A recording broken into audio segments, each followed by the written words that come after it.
What up? What up? Happy Friday. Hope you guys are having a blessed day. Hope you guys have had a marvelous week. Welcome to the Faith Unbuttoned podcast. I'm your host, Pastor K. We are an extension of Never Alone Christian Center, as well as NAC Media. We thank you guys for your continual support of all things NAC. Make sure you take an opportunity to check out our website at neveralonecc.org, as well as our YouTube channel and IG, as well as Facebook. Without further ado, and all the business is out of the way, I know you're probably saying, Pastor K, what's up with the video? Well, father duties call tonight, and I am at dance with my daughter, but that doesn't mean we cannot stream the Faith Unbuttoned podcast. And I don't know about you, as always, I am excited about Friday, one, because the week has come to an end for me, and two, I am just glad that the work week has ended. Okay? I don't know about you, but I'm glad when I get a chance to come home, chill and relax, hang out with the wife, rock with the children, knock out all their activities. Just excited to do what it is that I do, not only as a pastor and law enforcement, but as a dad. I just like to chill, if you will, with my feet up when I'm at the crib. So, without further ado, tonight we have a very interesting topic. And before we get into the topic, I want to make sure that you know, one, I am not a medical doctor by no means. And the opinions I express a lot of times on this podcast are my opinions, and I always preference those statements with my opinion. And I say that tonight because I think this topic is one that has been very taboo in the church, and it is not taught on, or it may have been spoken on, but it's not readily available in a lot of teachings that I have experienced. So our topic tonight is, we're done with having children, so tubes tied or snip snip? Tubes tied or snip snip? You know what I'm talking about. Is the wife getting her tubes tied, or is the man getting the snip snip? And I think as married couples, we come to a place, we come in a space, and we make that decision, all things being equal health-wise, where we say that we're done having children, but obviously we're not done having sex. So what kind of decision are we going to make? Now, you guys know that my goal is always to be 100 and transparent with the faith, and I try to make things relevant to everyday life. And I think this is a very, very relevant topic. Full disclosure, my wife and I, we have decided that we no longer desire to have any more children at this particular point. We are approaching 40, though my wife doesn't look a day older than 25. And we have been blessed with our 12-year-old daughter, Kalia, and we have our 10-year-old son, Kenton II. And we are very, very happy where we are in life. Now, we have not made a permanent decision, but we still use a 5-year birth control, or my wife uses a 5-year birth control that has given us several rounds of making the decision of not having children, and it has been successful and it has been great. But birth control comes with its fair share of side effects and things of that nature. And me personally, as a husband, would like my wife to come off of the birth control because of some of the things that can occur with the birth control. Now, that's just my personal opinion. Now, I know what you might be saying, or many people might be saying to you, or like it's been said to us, who we are at the forefront of the millennial people. We're approaching our 40s once again, and people may say, well, why would you not have any more children? You guys are still young, you're still active, and yes, this is true. But I'll share a few reasons with you why we have come to this particular place in our personal lives and our marriage. If you don't know, if you're tapping into the Faithful Button podcast for the first time, my wife and I have been married going on 15 years. We've been in our relationship around 16, almost 17 years, stemming back to our college days. So I'll give you 5 quick reasons, and then we're going to get into this particular subject matter on why we're at this particular point. So the first reason, obviously, for us is cost. It's cost. Children come with an expense. And it's been said, well, no one really can put a price tag on children, and yes, they cost, but you just figure it out. Well, that sounds good, but we want to provide a lifestyle for our children that is not bare bones. We want to be able to give them the good Christmas and the good birthday. We want to be able to put them in private school, as we have chosen to do. That may not be your preference, and that's cool. We want to be able to put them in sports and dance and do our vacations and stuff like that. So cost, childcare, school, a vehicle that can house 3 children, because we already have 2. And that comes along with car seats and back to baby food and strollers and cribs, because now with a 10 and 12-year-old, we no longer have those items. So that is one reason that we are looking at this particular subject matter. Also, career placement, where we are in our careers. Believe it or not, I'm 10 years out from being able to retire in my career. My wife is an entrepreneur, so she kind of controls her own destiny in that aspect. And number 3, time. We have a very, very tight schedule that we run.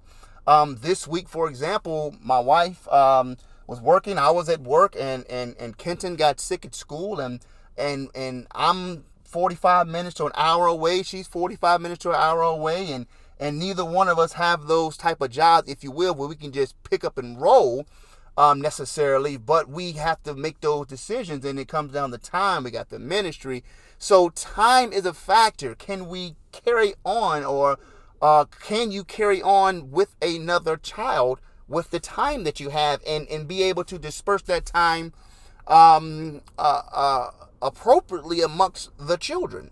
Number 4 reasons. What I'm giving you guys, the 4 reasons why my wife and I are at this point of looking at the tubes tied or snip. We'll get into some more of the true terms in a moment. And number 4, pressure to navigate a new child in this world.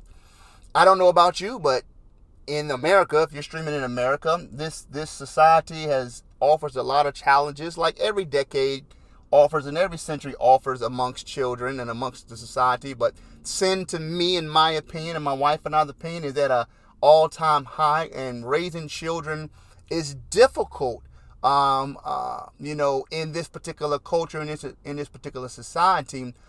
So the pressure to navigate a new child, do you want to take on that pressure? And we have said to ourselves, it's not our desire, where we are in life right now, to take on that pressure to try to navigate a new child, a new person in this world.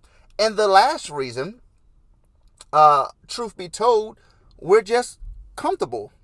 We are comfortable where we are in life. We are satisfied. We have been blessed with one boy and one girl. They're good children from our perspective, and we just don't desire to add to the fold, if you will. Now, if I list this, in no particular order, but if we were rich per se, then we may feel a little different, because then we could add assets to the fold, and we could bring in help, to help us navigate and to build and to develop, a larger family. But for us personally, full disclosure with this topic, these are some of the reasons that we are entertaining this particular idea of we're done having children, so tubes tied or snip.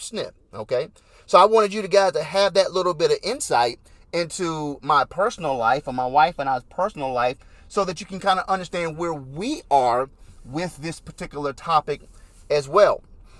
Also, as I always say in most of my podcasts, there is no right or wrong answer with this particular subject matter. So I don't want you to leave, on one side or on the other. I'm just simply speaking my opinion. I never try to force or to push you to lean one way or the other.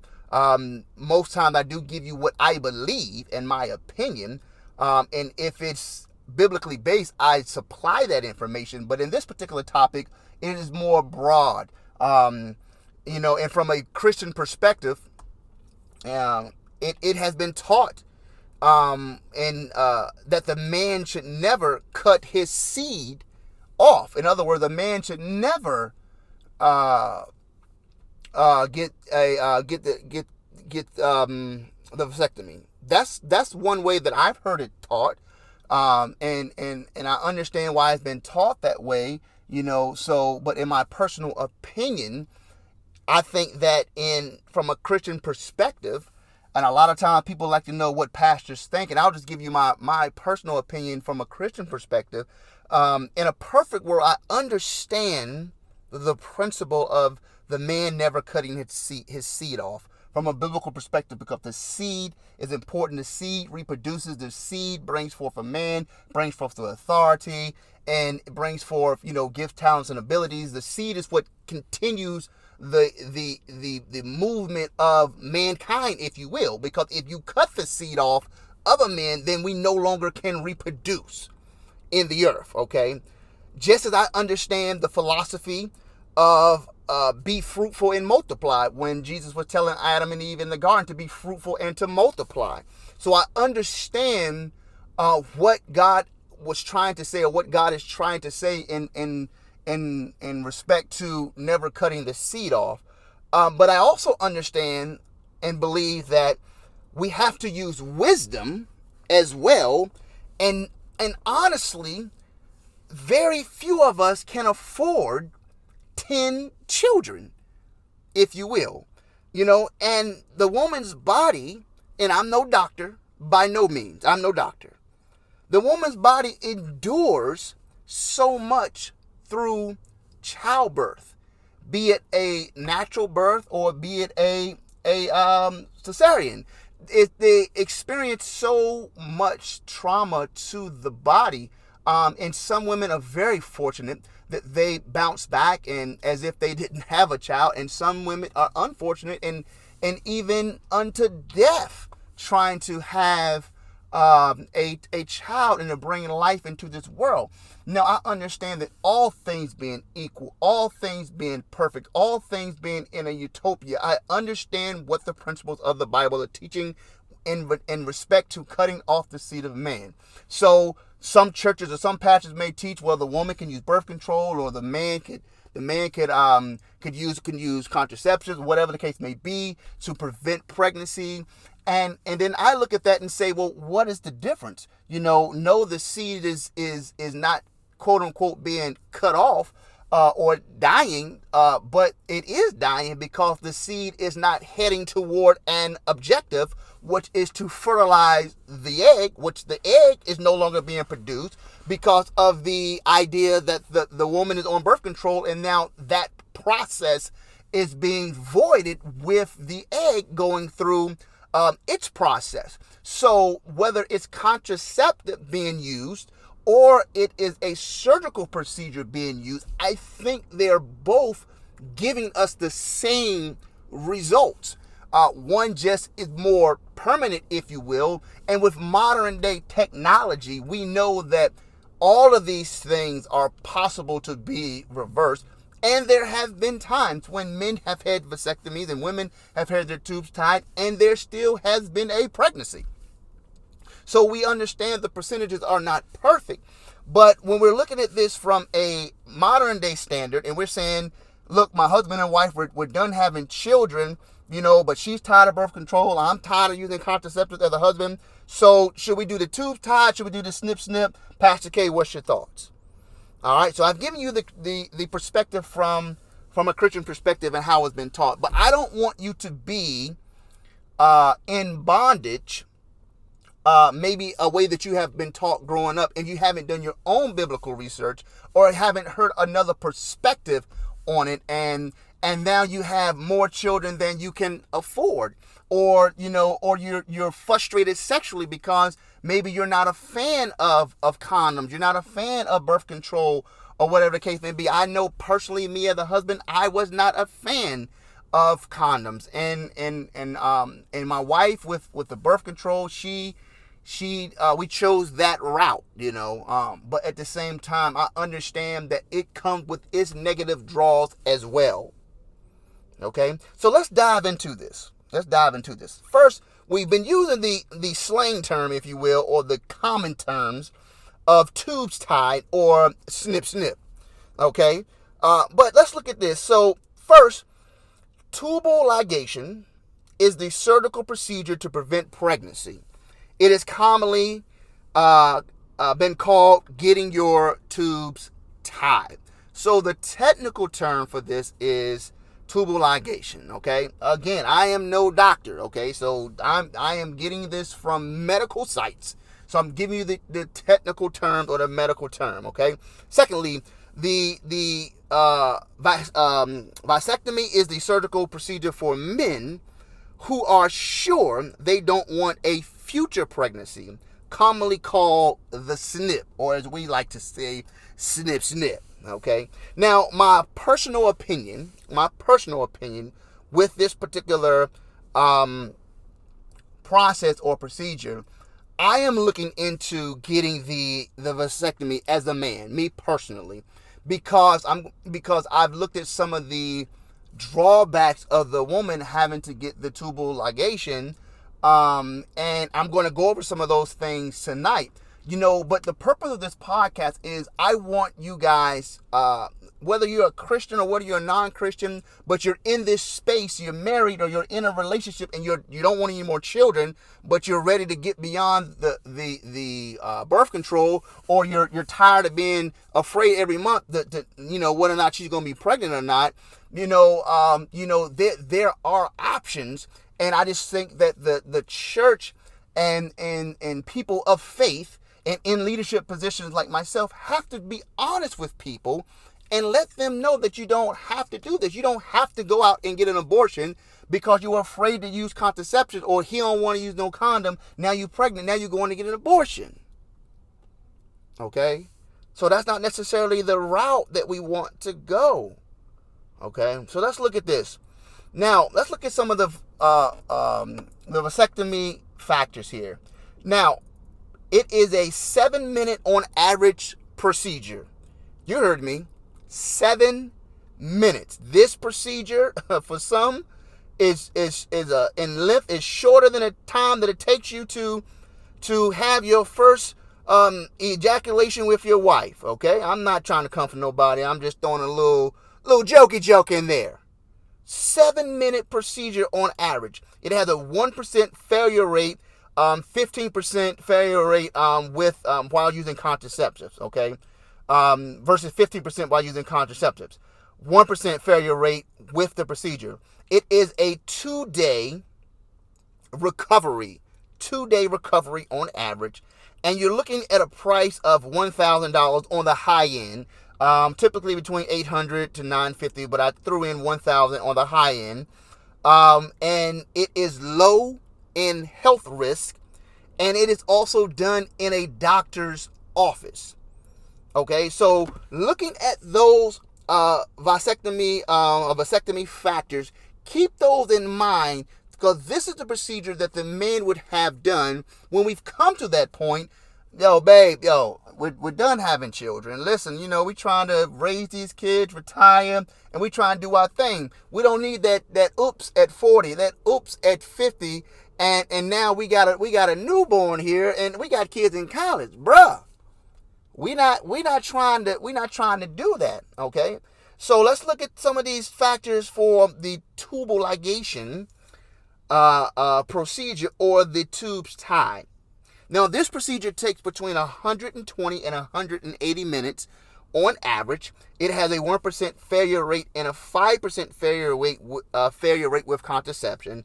On average, it takes 4 to 7 days to recover. And the cost is between $5,000 and $8,500. You heard me. $5,000 and $8,500. It does come with higher health risks than the vasectomy for the man. And this is also done in an operating room. So to give you an idea, one for the man is done in an office, and the one for the woman is done in an operating room. So that those two factors right there alone tell me that the procedure for the woman to get this tubal ligation done and the cost it comes with far more inherent risk and danger. Yes, millions of people do this. I get it. Very low percentage of problems. I get it. But still, it is a surgical procedure that is being done on the woman, and it comes with a higher risk or a health risk just because of the fact of the matter, it is being done in an operating room. Okay? So those are just some very basic factors between the two. Okay? Now, based on this basic outlook, why would a man not do this? Why as a man or as a husband, we would push our wives into the surgical procedure that has higher risk, longer procedure time, longer recovery time, 3 times, 4 times the amount of money? Why would we not take the time to do the procedure for ourselves? Now, I'm just talking to us brothers, and I know a lot of men are like, shoot, I'm shooting blanks, man. I don't know. Well, from what I understand, I have not had the procedure, but I've talked to people who have. That is not the case. It does not affect sexual pleasure. It does not affect sexual pleasure, okay? A lot of men may be saying, I'm a man. I just have to know that it's working down there. I have to know. Well, we all want to know that it's working. We all want to know that we're pushing those seeds out. I get that, but none of us want to take on that bill. Listen to me. I love kids. I love children, but I don't want to have another baby.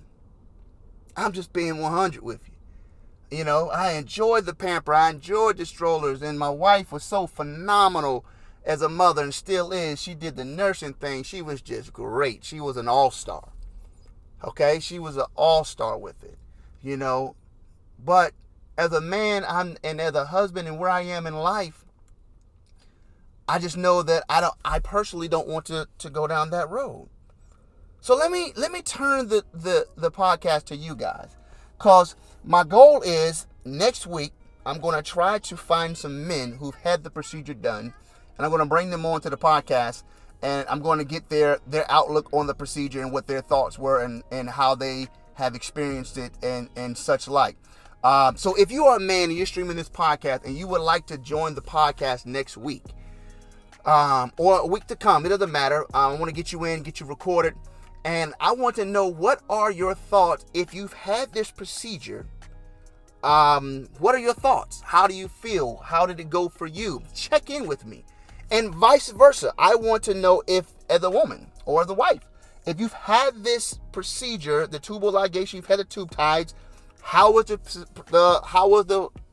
procedure? What are your thoughts on it? And if you are a married couple who both have taken this path and taken this journey and would like to come on together, I would certainly invite you guys to come on, because I want to know from you guys who've had the procedure, whether the man has had it, whether the woman has had it, or both, and you've experienced it. I want to know, what are your thoughts? How was your experience? And things such like, because I think it's beneficial to the Faith Unbuttoned podcast and the audience who stream this to have someone who's had the procedure. What I have given you tonight is my opinion and where I am heading, the direction that I am heading. I have not made a final decision, but where I am heading, and that is toward the vasectomy or the snip, simply because of some of the inherent health procedures and surgical procedures that come along with the wife. So, my final thoughts tonight is, as a man, talking to my brothers, consider this procedure, because I think it is a safer option than pushing it toward your wife. All right, guys, I'm out of here tonight. Thank you guys for streaming once again. And again, no video tonight. daddy duty call. I met dance with my daughter, but I didn't want to leave you guys out of the podcast, so I'm streaming live from the 2013 Toyota Sienna van. I got the studio set up right here in the van. Ain't no time for faking, guys. You know what it is. All right, I love you guys. Thank you for hanging out at the Faith and Button podcast and the NAC Experience. Don't forget to tap in with us on Sunday. We will have our services streaming on YouTube, IG, Facebook, and the NAC website. We're still teaching from the subject matter, the battle of loneliness. We're bringing that to a close here in the next week or the next week or two. So make sure you guys join us. We'll be streaming at 9 a.m. and 12 p.m. Eastern Standard Time on all the NAC platforms, Facebook, YouTube, IGTV, as well as the NAC website. I love you guys. Thanks for tapping in tonight, and we'll check up soon. Let's go.